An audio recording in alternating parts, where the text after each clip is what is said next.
وأتوب إليه. أستغفر الله ربي من كل ذنب وأتوب إليه.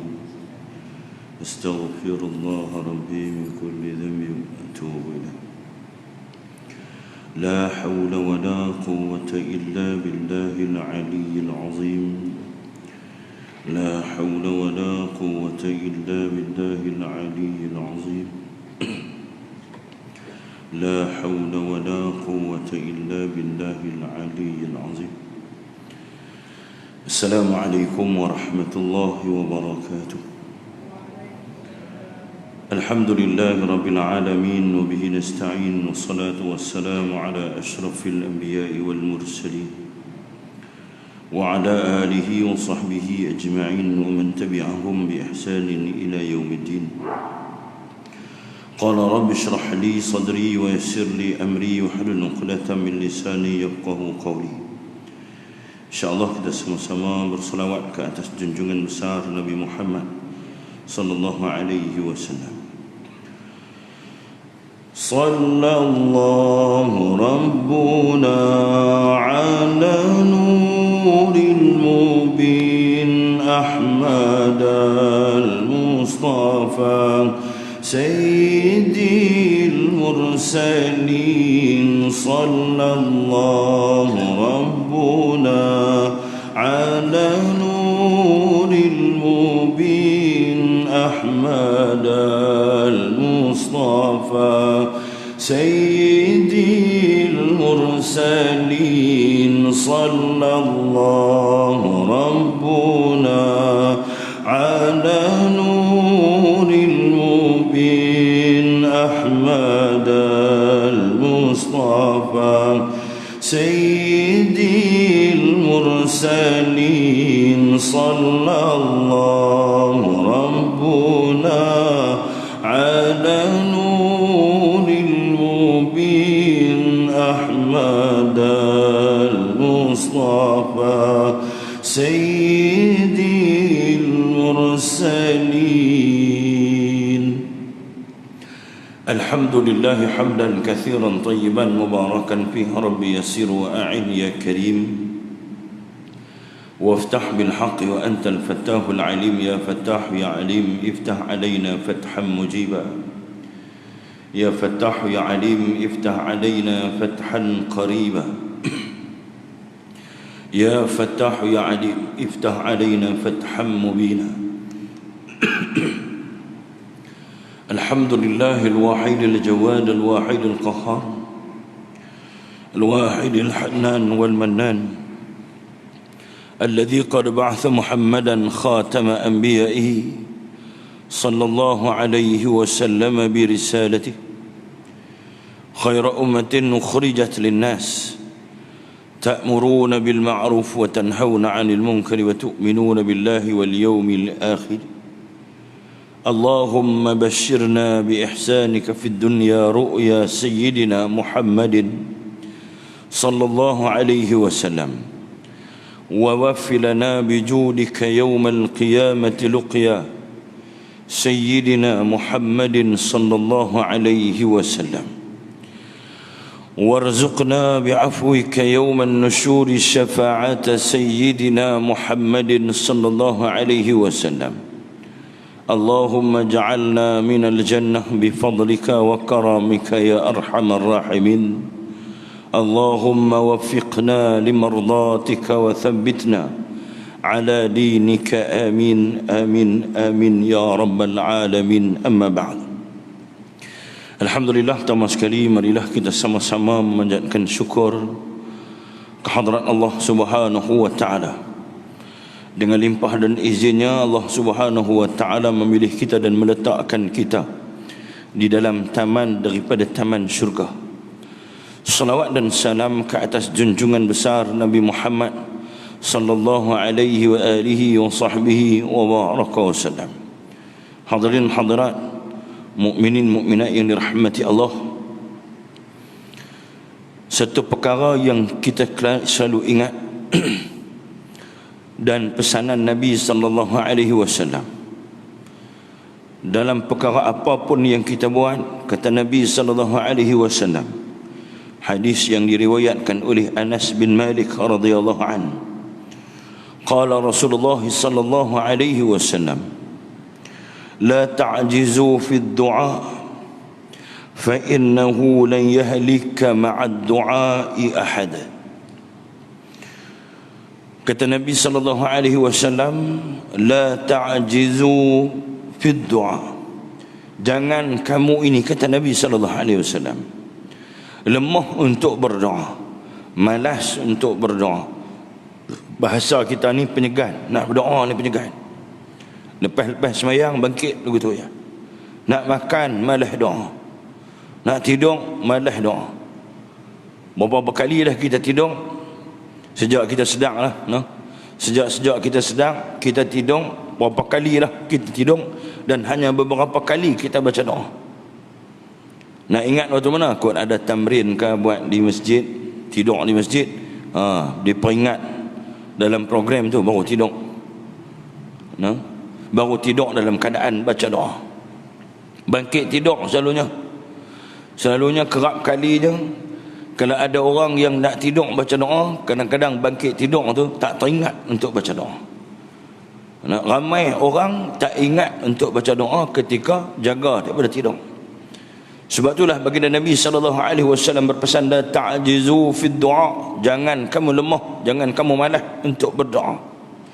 Kata Nabi SAW, bahkan pula ni dalam keadaan kita ni, kita bimbang pula ni sebab ada peningkatan virus COVID ini. Kita bimbang, kita tak tahu dia super spreader yang terbaru ni, walaupun dia panggil apa nama, Siwa Gangga, nama Hindu, tapi dia yang terbaru ni dia sebar dengan cepat. Kita bimbang kalau kita sekali lagi tidak diizinkan untuk datang ke rumah Allah Subhanahu wa taala. Sekali lagi kita tidak diizinkan untuk sujud di dalam rumah Allah Subhanahu wa taala. Jadi kita banyak berdoa kepada Allah. La ta'jizu fid du'a, Nabi kata.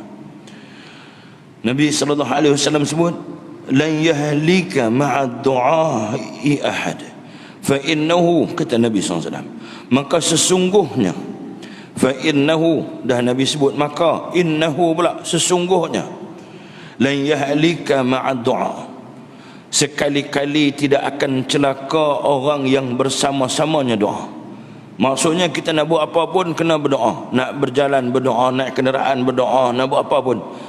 Terlebih-lebih lagi lah dalam keadaan sekarang ini, perbanyakkan kita berdoa. Allahumma inna na'udzubika min jahdil bala wa darkis syaqa wa su'il qada wa syamatatil a'da. Doa banyak-banyak, doa dengan seikhlas mungkin, doa dengan sebaik-baiknya, tulus daripada hati kita. InsyaAllah doa kita ini akan dibawa oleh para malaikat kepada Allah Subhanahu wa ta'ala. Hadirin hadirat, mukminin mukminat yang dirahmati Allah Subhanahu wa taala. Dan di kesempatan kita berada di dalam majlis ilmu ini adalah suatu saat, suatu ketika, suatu keadaan juga, iaitu yang Allah Subhanahu wa taala akan memakbulkan doa kita, sebab kita datang semata-mata untuk menuntut ilmu Allah. Datang semata-mata ialah untuk mendekatkan diri kita kepada Allah Subhanahu wa taala, selain kita nak mengetahui isi kandungan kitab ataupun tazkirah yang diperdengarkan kepada kita. Hadirin hadirat yang dirahmati Allah, itu sebagai mukadimah kita pada malam ni, dan insya-Allah kita sambung kitab kita, kitab Sakaratul Maut. Hari ni dah masuk tajuk yang ketiga, tajuk besar dia, tajuk yang ketiga.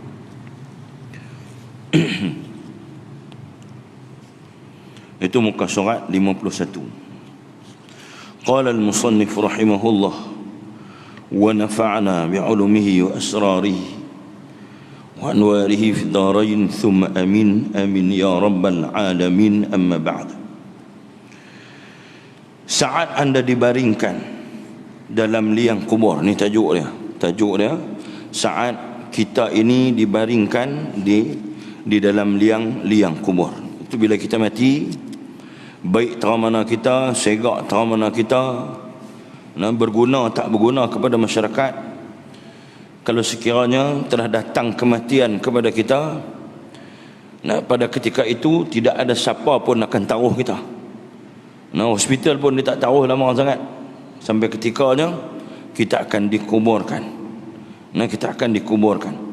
Hadirin hadirat yang dirahmati Allah Subhanahu wa taala.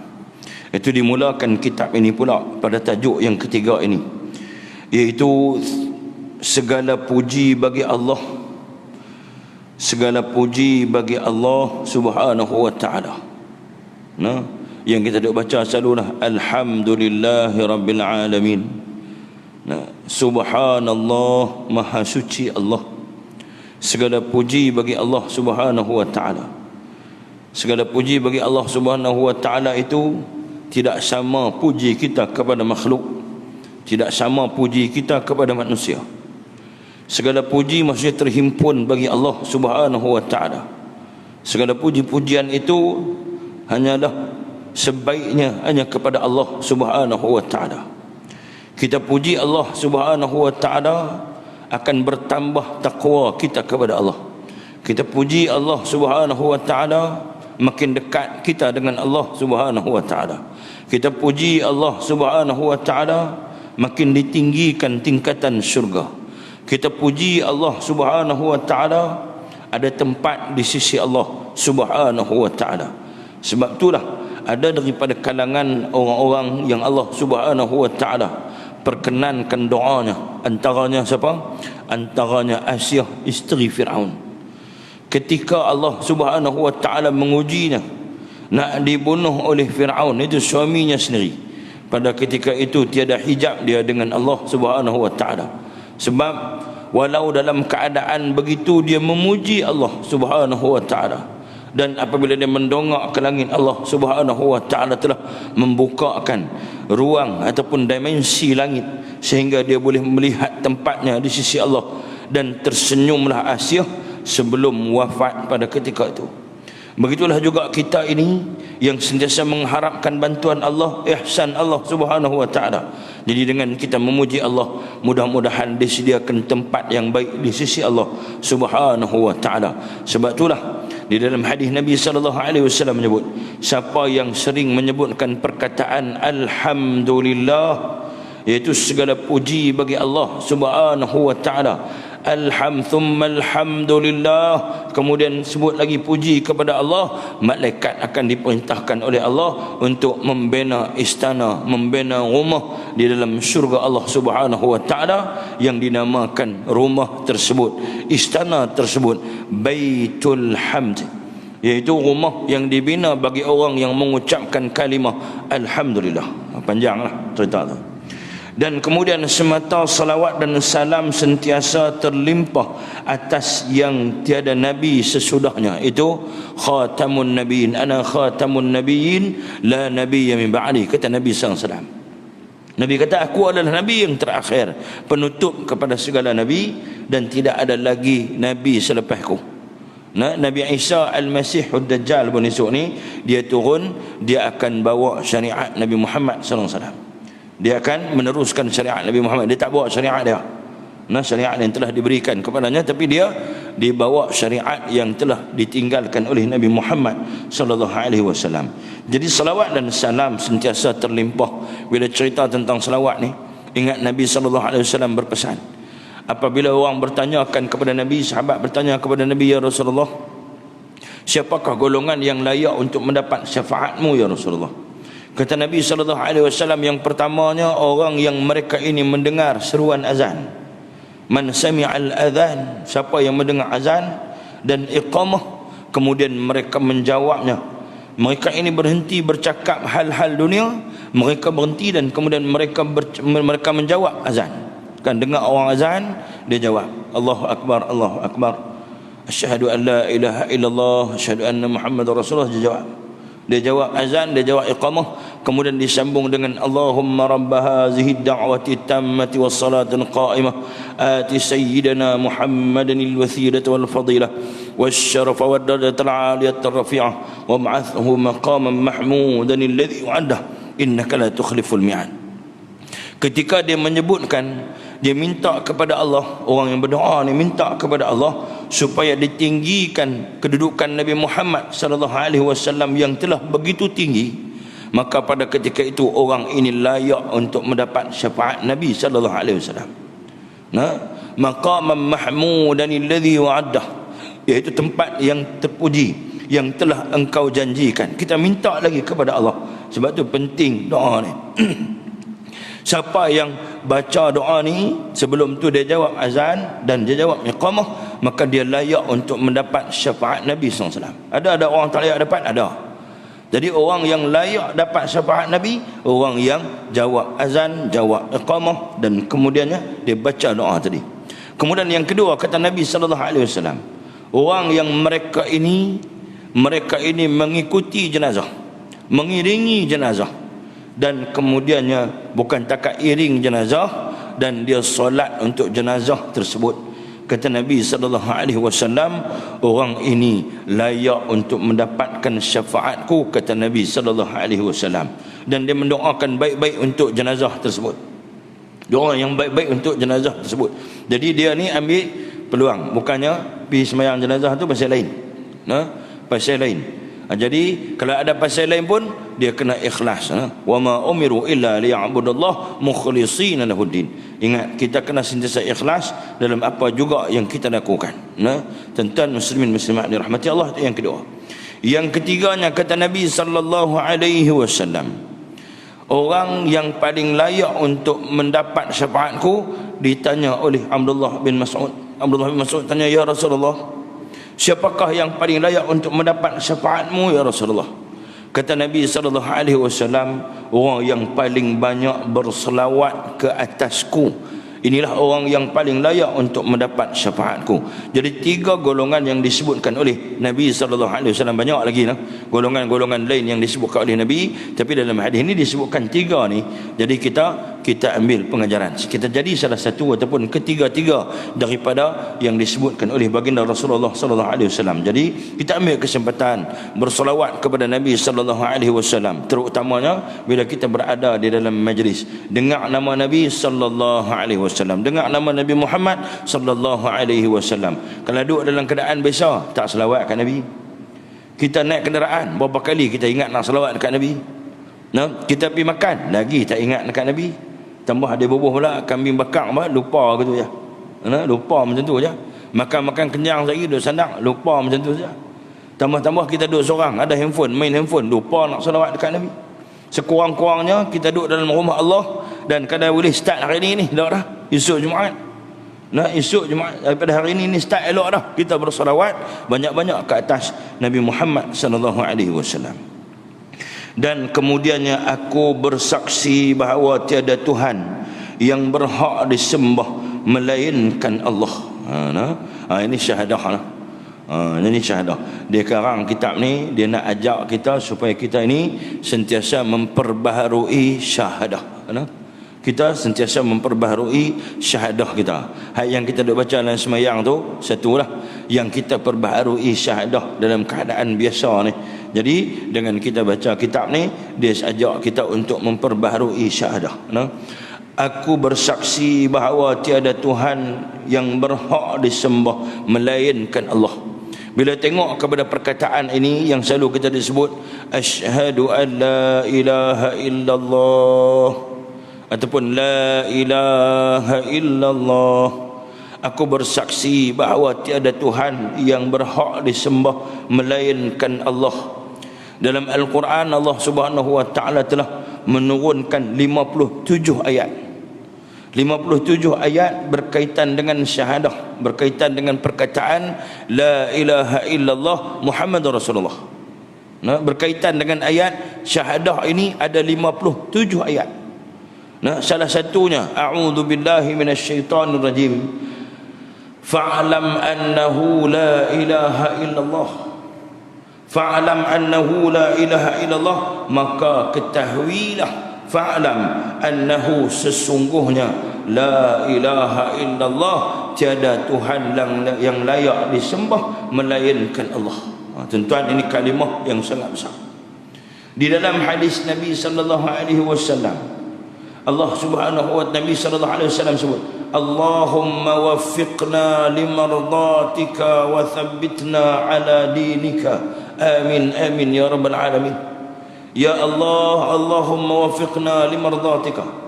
Ya Allah, satukan kami, muwafaqatkan kami ya Allah, limardhatika, dengan keredaanmu ya Allah.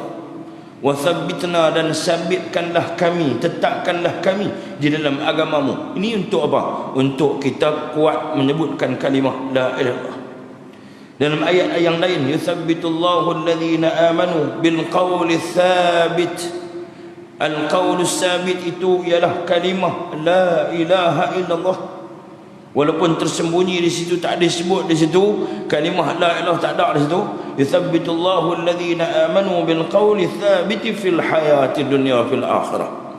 Yuthabbitullah, ya Allah, tetapkanlah hati kami ya Allah. Yuthabbitullahu alladhina amanu, itu orang-orang yang beriman, bil qawli thabit, itu dengan kalimah la ilaha illallah, fil hayati dunya fil akhirah, itu pada kehidupan dunia sampai akhirat. Kalimah inilah yang akan dibawa dan dipersembahkan kepada Allah Subhanahu wa taala. Kemudian disebutkan lagi pada ayat yang lain, wa ma Muhammadun illa rasul qad khalat min qablihi rasul. Ini juga berkaitan dengan syahadatu an la ilaha illallah wa anna Muhammadar Rasulullah. Wa ma Muhammadun illa rasul, dan tidaklah Muhammad itu melainkan adalah hanya seorang rasul. Qad khalat min qablihi rasul, telah berlalu rasul-rasul yang terdahulu. Nah, telah berlalu rasul yang terdahulu. Sama ada kita ini nak beriman kepada Allah. Ayat ini turun ketika dalam peperangan Badar. Turun ayat ini cerita tentang apabila ada daripada kalangan musyrikin ataupun kalangan musyrikin ada kata iblis ni bawa cerita ni Muhammad telah wafat, Muhammad telah mati, Muhammad telah mati. Jadi dengar dekat orang Islam, dan kemudiannya ada di kalangan mereka yang rasa lemah. Nabi SAW kemudian didatangi Jibril, dan Jibril baca ayat wa ma Muhammadun illa rasul qad khalat min qablihi rasul. Baginda Nabi SAW menyampaikan ayat itu kepada para sahabat, dan Sayyidina Ali dan para sahabat yang lain, Sayyidina Umar dan juga para sahabat yang lain. Mereka ini merempuh masuk ke dalam pihak musuh pada ketika itu, dan dengan kekuatan Allah Subhanahu wa taala, walaupun pada ketika peperangan Uhud itu kalah daripada satu sudut, tapi kemenangan bagi orang yang tetap imannya kepada Allah Subhanahu wa taala. Jadi orang Islam ni kalahkah menangkah tetap imannya. Jadi orang Islam ni kalahkah menangkah dalam apa juga pertandingan, percobaan, peperangan dan sebagainya, ujian dan sebagainya, tetap kukuh iman kita kepada Allah Subhanahu wa taala, dan hendaklah kesentiasa kita memperkukuhkannya, memperbaharuinya. Tuan-tuan muslimin muslimat, mukminin mukminat yang dirahmati Allah, bahkan kita berada pula di zaman pluralisme, di zaman liberalism. Nah, hari ini pula timbul pula satu kumpulan yang pada awalnya yang orang Islam lah, bukan Islam cara dia. Hak orang Islam ni mulanya diasuh supaya apa? Supaya dia rasa yang agama ni sama. Nah, kemudian dia cuma mula asuh untuk membenci para ulama, menghina Islam. Akhirnya dia cuba tinggalkan Islam. Kononnya dia tak mau menganut apa-apa agama. Dia jadi free, freedom dia panggil. Ataupun disebutkan sebagai atheist, ataupun disebutkan sebagai free thinker, tak ada agama. Kemudiannya apa berlaku? Kemudian dia duduk dan berkumpul bersama dengan kumpulan orang-orang yang faham kata semua agama ini sama, dan inilah takdir, qada dan qadar Allah Subhanahu wa taala. Salah faham mengenai qada dan qadar Allah Subhanahu wa taala. Jadi tuan-tuan, batulah penting kita ni menuntut ilmu, penting kita ini beramal. Sebab apa? Dengan kita menuntut ilmu, tidak menuntut dengan guru, boleh menyebabkan terbatalnya iman dan Islam. Jaga.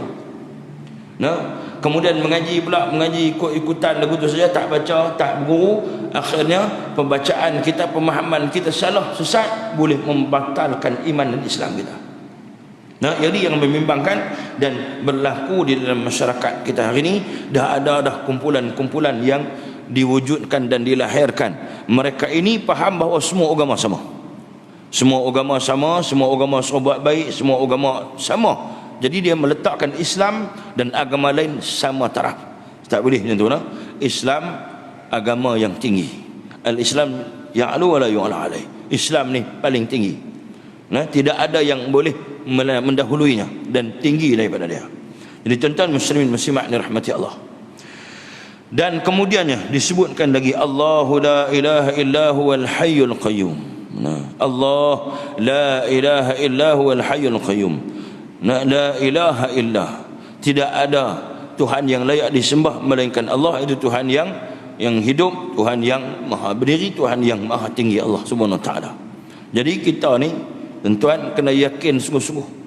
Bila kita sebut asyhadu an la ilaha illallah wa asyhadu anna Muhammadar Rasulullah, hendaklah yakin, hendaklah kita simpulkan di dalam hati kita suatu simpulan yang tak boleh dibuka, tak boleh dileraikan.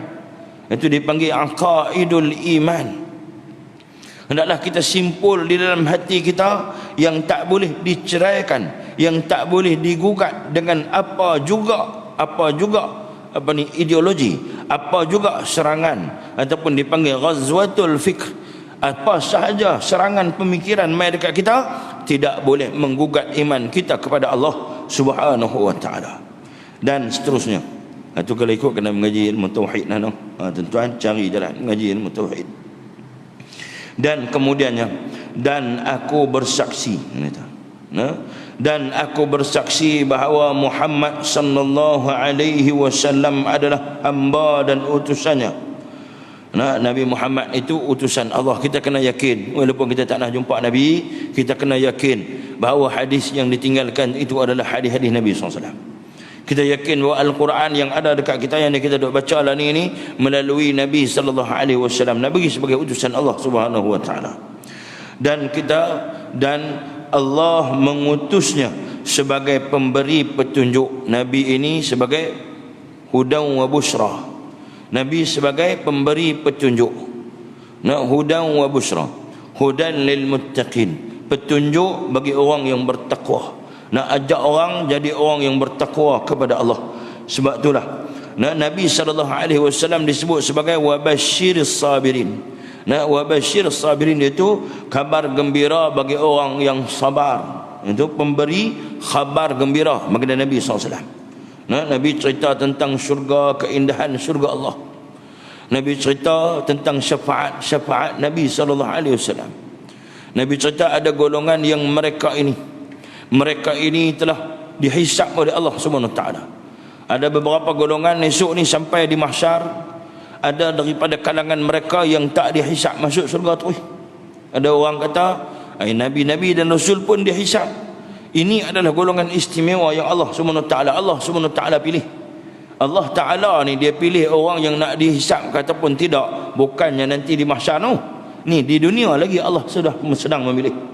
Allah duk pilih lah ni apa yang kita buat, apa i'tikad kita, apa pegangan kita, kan, apa jalan yang kita ikut, kan, kita pegang agama ni sungguh-sungguh kan? Adakah kita duduk ni semata-mata ibadat saja, kita tidak memperjuangkan dan berdakwah pada jalan Allah? Kita dipilih ketika di dunia ni.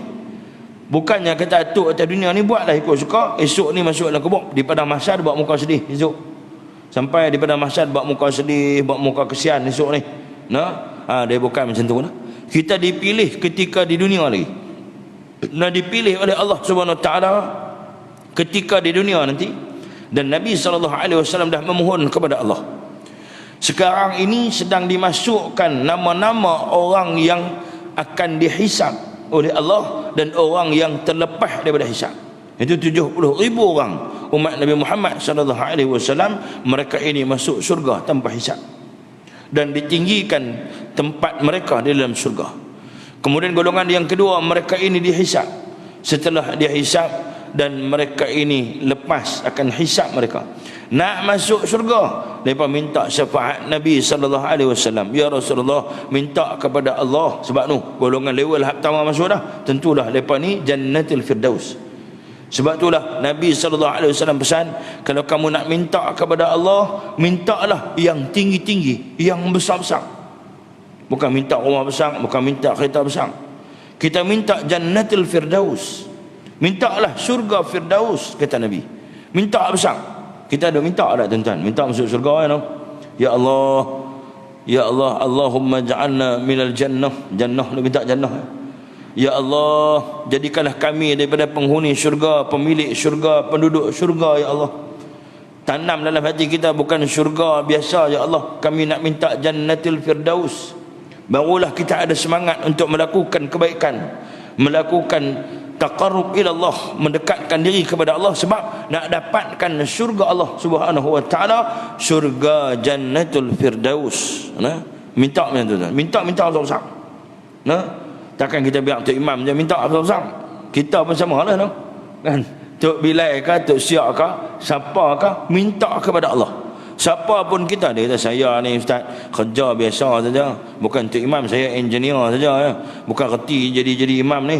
Nah, bukan reti, bukan macam ustaz-ustaz ni, bukan macam tok guru. Boleh minta tak? Minta syurga firdaus. Nah, sambil memperelokkan akhlak kita, sambil kita menyibukkan diri kita untuk beribadat kepada Allah dan melakukan suruhan Allah, minta syurga Allah, minta yang paling tinggi sekali. Walaupun kita rasa aku ni tak layak lah, tapi kena minta tak? Minta yang paling tinggi.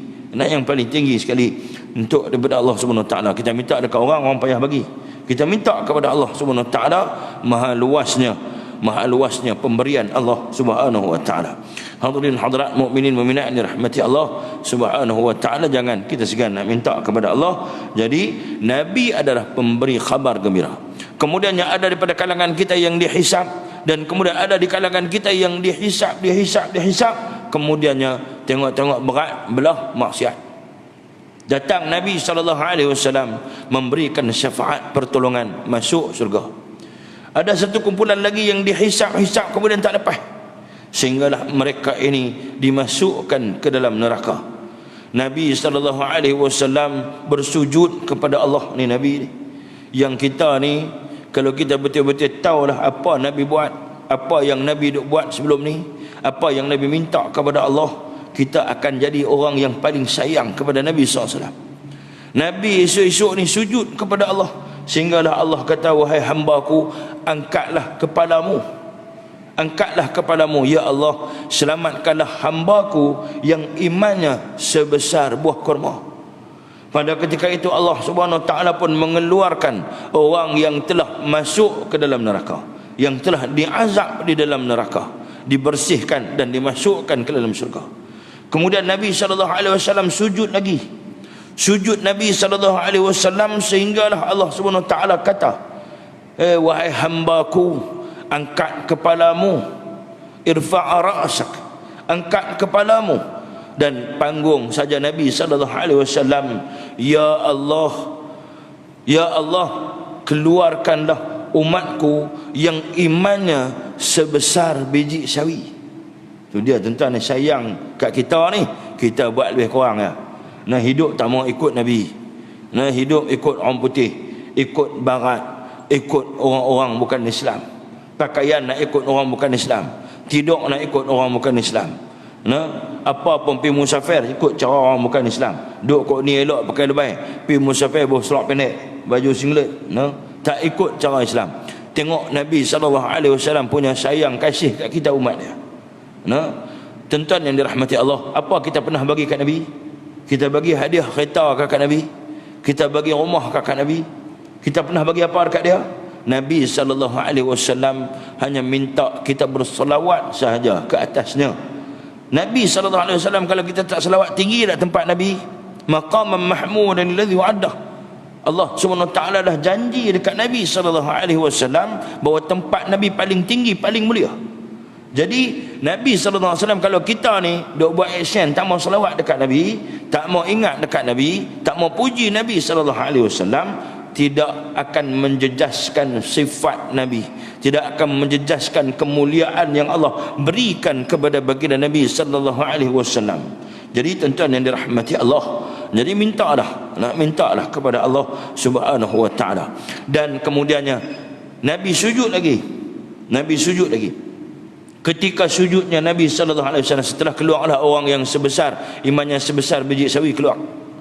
Kemudiannya Nabi SAW kata, Nabi sujud lagi, sehinggalah Allah kata, hai Muhammad, wahai umatku, wahai hambaku, irfa' ra'saka, angkat kepalamu. Nabi pun angkat kepala. Nabi kata, ya Allah, tolong selamatkan ya Allah keluarkanlah umatku ya Allah yang mereka ini hanya tahu menyebut la ilaha illallah. Tu dia tuan-tuan, besarnya kalimah la ilaha illallah ini. Jangan sekali-kali kita lupa, jadikan dia amalan kita kalimah la ilaha illallah ni.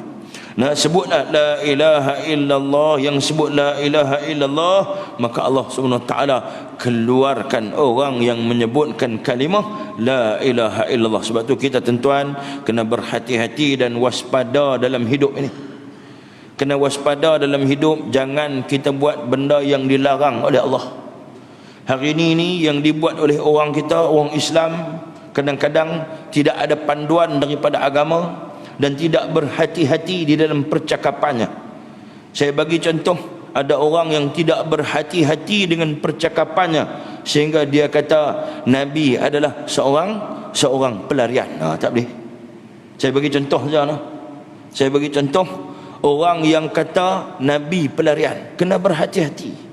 Nak bercakap orang yang bertakwa ni, dia bercakap dia akan berhati-hati. Nak bercakap, nak buat apa, nak bergerak, nak berjalan, berhati-hati dalam hidup. Sebab itulah ditanyakan kepada Sayyidina Umar Al-Khattab, wahai Umar, siapakah orang yang bertakwa? Jawab Umar, orang yang bertakwa ialah orang yang berhati-hati di dalam perjalanan hidup ni. Nak berhati-hati. Sebab Sayyidina Umar ni sangat berhati-hati. Contoh misalnya, apabila Sayyidina Umar dia nak mengeluarkan satu hukum, dia akan tunggu Abdullah bin Abbas, dia akan tunggu Sayyidina Ali karramallahu wajhah. Siapa? Abdullah bin Abbas, seorang yang hebat dalam mentakwilkan ayat Al-Quran. Sayyidina Ali, satu orang yang apabila dia bagi pendapat, dia keluar satu fatwa, pandangan dia tepat dan pandangan dia selalunya diterima dan selari dengan ayat Al-Quran, selari dengan syariat Allah Subhanahu wa taala. Itu Sayyidina Umar yang kita tahu dia menangis pada malam harinya.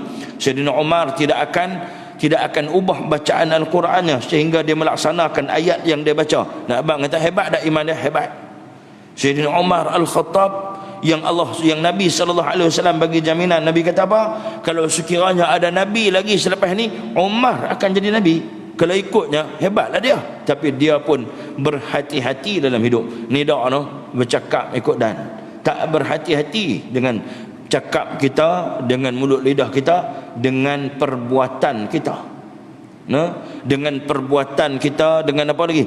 Dengan tindak tanduk kita, dengan apa hak kita buat. Jadi tuan-tuan, kita sebagai orang Islam, orang Islam, sokonglah perjuangan Islam. Ikutlah perjuangan Islam. Jangan kita menyimpang daripada perjuangan agama Allah Subhanahu wa taala. Letak agama nombor satu. Letak agama nombor satu, hak lain itu sebagai cabang. Sebagai cabang, barulah kita tak sesat, kita tak menyimpang daripada jalan Allah Subhanahu wa taala. Sebab itulah ada seorang ulama tuan, nama dia Abdullah Al-Qasibi. Ni ulama hebatlah, mengajak karang kitab apa semua. Tapi dia mula rasa dia hebat. Mula rasa dia hebat. Satu hari ni, dan setelah kemudiannya dia karang satu kitab. Dia karang satu kitab. Dan ulama-ulama lain ni kata apa? Abdullah Al-Qasibi ni kitab-kitab yang dia karang itu adalah mahar untuk ke syurga. Nak abang kata hebatnya dia ni, alimnya dia ni, karang kitab hebat, sampai dikatakan oleh ulama bahawa dia ni telah karang kitab dan kitab-kitab itu adalah mahar untuk ke syurga. Sampailah ada satu kitab yang dikarang, dalam kitab tu dia menukilkan antara perkataan dia yang dia sebut dalam tu, dia kata tidak ada karamah pada wali-wali ni, dia tak percaya. Dia tak percaya kepada perkara-perkara tu, dan kemudiannya dia tak percaya kepada cerita-cerita karamah ni. Sedangkan karamah itu disebutkan oleh Nabi sallallahu alaihi wasallam. Dan yang kita tahu al-istiqamah ainul karamah. Orang yang istiqamah itu Allah Subhanahu wa taala akan zahirkan karamah. Kita dah faham karamah ni terbang apa semua tu, itu bukan. Karamah ni nak bak kemuliaan yang Allah berikan kepada orang-orang alim, kepada wali-wali Allah, para awliya Allah. Itu adalah keistimewaan yang bukannya mukjizat, bukannya irhas, tapi itu adalah keistimewaan yang kita tidak boleh sangkal. Jadi disebabkan ada penulisan yang macam tu dan kemudiannya dia sungguh-sungguh menentang, maka dia ditegur oleh ulama-ulama selepas tu. Dan ada sebut pula kata Syekh Mutawalli Sya'rawi menegurnya. Syekh Mutawalli Sya'rawi pun tegur. salah seorang daripada wali Allah, Syekh Mutawalli Sya'rawi, yang karang kitab tafsir Sya'rawi tu. Tafsir Sya'rawi. Syekh Sya'rawi tegur dia tak mau dengar, dan akhir sekali apa berlaku kepada dia ni, seorang ulama besar. Akhirnya dia ni duduk dalam keadaan tidak mempunyai agama. Dia jadi ateis, free, tak ada agama. Mula tak percaya kepada agama dan menganggap semua agama ni sama. Allahu akbar, na'udzubillah. Kita jangan tergolong dalam golongan ini. Sebab itulah tuan-tuan, kebetulan malam ni kita masuk dan kemudian dibawa pula mukadimah macam ni. Mungkin Allah Subhanahu wa taala nak supaya kita kita memperbaharui syahadah kita. Bukannya kita keluar Islam tak, tapi kita memperbaharui syahadah kita. Kita kembali ingat kepada Allah, kembali berhati-hati dalam hidup, dalam percakapan, dalam perbuatan kita. Kita bimbang kadang-kadang kita boleh tersasar dan terkeluar daripada agama Allah Subhanahu wa taala.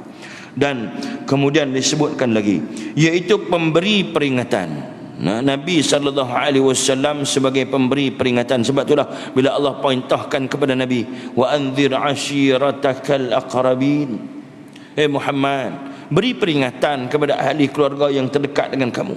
Berat tak? Berat.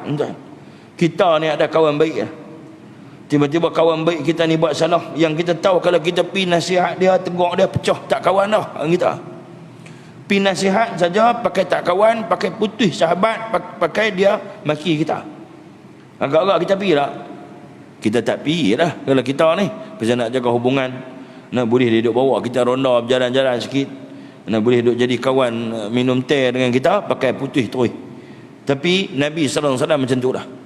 Nabi dan ahli keluarga ni, Nabi baik tak? Baik dengan ahli keluarga dia. Nabi dipanggil apa? Al-Amin oleh orang-orang Mekah. Sehingga kan apabila Nabi hijrah, masih ada lagi harta-harta di bawah simpanan Nabi yang Nabi simpan, dan kemudian Nabi minta kepada Sayyidina Ali supaya menguruskan harta itu dan diberikan kepada orang-orang musyrikin Mekah. Itu Nabi SAW. Nabi, betapa amanahnya Nabi SAW. Nabi SAW pun bagi peringatan kepada ahli keluarga dia. Dia dicemuh oleh yang utama sekali, menghina Nabi, pak menekan dia, Abu Lahab. Abu Lahab itu satu orang yang Allah SWT janji bahawa Allah akan masukkannya ke dalam api yang bergejolak, iaitu Abu Lahab. Bukan orang lain, pak menekan Nabi, yang pernah dukung Nabi, yang pernah sayang Nabi, yang pernah merdekakan hamba disebabkan kasih dia kepada Nabi SAW. Dia menjadi musuh kepada Nabi sebab dia juga memusuhi Allah Subhanahu wa taala. Tuan-tuan muslimin muslimat yang dirahmati Allah, Nabi bagi tak peringatan? Nabi berikan peringatan. Macam itulah kita pun sama. Dan kemudian da'i yang menyeru manusia ke jalan Allah dengan seizinnya. Da'i yang menyeru manusia ke jalan Allah. Nabi SAW menyeru manusia. Mula-mula dakwah secara sirriyah, secara sulit. Kemudian diperintahkan dakwah secara jahriyah, secara terbuka. Setelah itu Nabi SAW dihina, dicerca, dibuat macam-macam, dituduh gila dan sebagainya. Kemudiannya setelah Nabi SAW dihalang, disekat untuk berdakwah di Mekah, Allah SWT perintahkan dan menjadi sunnah para rasul, iaitu mereka ini apa dia? Sunnah para rasul, mereka ini berhijrah. Dan hijrahlah Nabi SAW untuk menebarkan dakwahnya ke Madinah. Pada ketika itulah Nabi SAW diuji, kena tinggalkan ahli keluarga, kena tinggalkan sahabat-sahabat, kawan rakan, dan kemudian berpindah ke kota Madinah untuk terus dakwah kepada jalan Allah.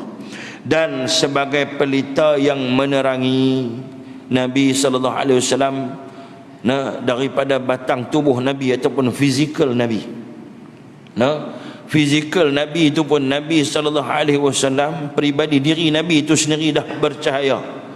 Dan cahaya yang dimaksudkan juga bukan takat cahaya yang ada pada tubuh Nabi, cahaya yang ada pada wajah Nabi, cahaya yang ada pada baginda Nabi itu sendiri, tapi cahaya iman, cahaya Islam, cahaya yang menyinari orang-orang jahiliyah, orang-orang Mekah yang pada sebelum itu mereka hidup dalam kejahilan. Mereka ini tidak ada cahaya. Mereka hidup dalam keadaan zulumat, dalam keadaan gelap, dan mereka melalui zaman-zaman gelap mereka datang Nabi SAW. Nabi disebut sebagai pelita yang menerangi. Baginda Nabi SAW akan menjadi pelita kepada kita juga dunia sampai akhirat. Hadirin hadirat, mukminin mukminat yang dirahmati Allah Subhanahu wa taala. Dan kemudian kita masuk pula malam pertama dalam kubur, itulah yang ditangisi para ulama. Wallahu Subhanahu wa taala alam. Nah, habislah masa kita. Kita ikut SOP ya. Nah, insya-Allah kalau ikut tadi ni bunyi tek-tek tu kena matilah. Tapi insya-Allah nanti kita cerita macam mana alam barzakh ni. Kita selalu tahu dah apa dia adalah hadis Nabi. Nabi abang dah kita masuk esok ni, mailah malaikat. Bila mai malaikat, dia akan dudukkan kita. Dia akan tanya soalan apa kat kita. Kan? Ma rabbuk? Siapa Tuhan kamu? Balik cari jawapan. Siapa Tuhan kita? Insya-Allah nanti kita akan sebut hadis tu. Ada dua orang yang boleh jawab elok dan orang yang tak boleh jawab. Mana? Insya-Allah. Mudah-mudahan apa yang saya sampaikan pada malam ni menjadi panduan dan iktibar kepada kita. Jadi tuan-tuan, saya nasihatkan kepada tuan-tuan dan juga diri saya sendiri, jagalah syahadah kita, jagalah akidah kita betul-betul di zaman ini, jagalah akidah anak-anak kita, jagalah akidah isteri dan keluarga kita, kawan-kawan rakan kita. Bagi peringatan kepada mereka. Antara peringatan yang baik, suruh mereka datang ke rumah Allah, suruh mengaji. Jangan tinggal mengaji, jangan tinggal mengaji, jangan angkuh, jangan sombong, jangan rasa kita hebat, jangan rasa kita hebat daripada tok-tok guru, para alim ulama.